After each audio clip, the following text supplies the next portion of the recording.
फूल भी अजीब था, एक फूल भी अजीब था, कभी हमारे भी बहुत करीब था। जब चाहने लगे उसे हम तो पता चला वो किसी दूसरे का नसीब था, वो किसी दूसरे का नसीब था। ला ला ला ला ला ला ला ला ला ला।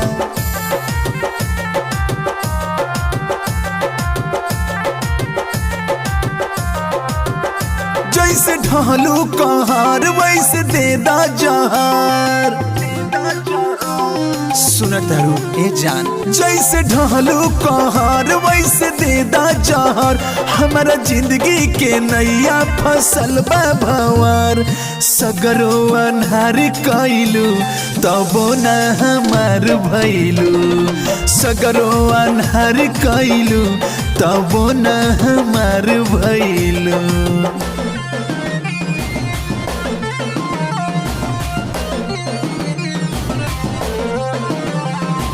मिक्स बाय विनायक मोरिया म्यूजिक अफराद।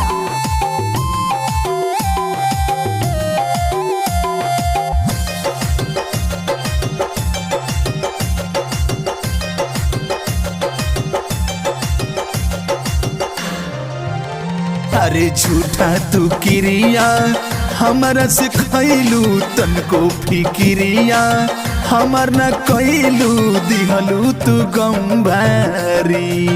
सुना ये हो सनम जवन दिहलू जखम, उहे दिलवा पर लेके ढोता नहीं हम।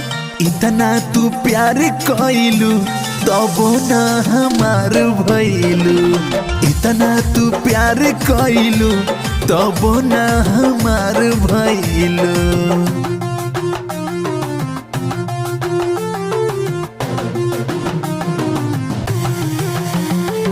हे हे हे हे हे हे हे ला ला ला ला ला ला ला ला ला ला।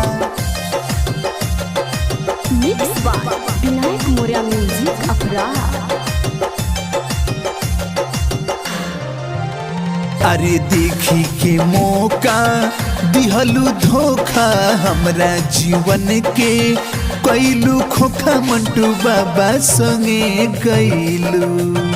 कोहे राम बाबू श्याम राजू भैले बदनाम, तोहरा प्यार के चक्कर में लुटैनी सरेआम। आजियते जी मार गईलू तब न हमार भइलू, जियते जी मार गईलू तब न हमार भइलू। अरे छाबे बाबा जान, एक दिन याद हमार तोहरा के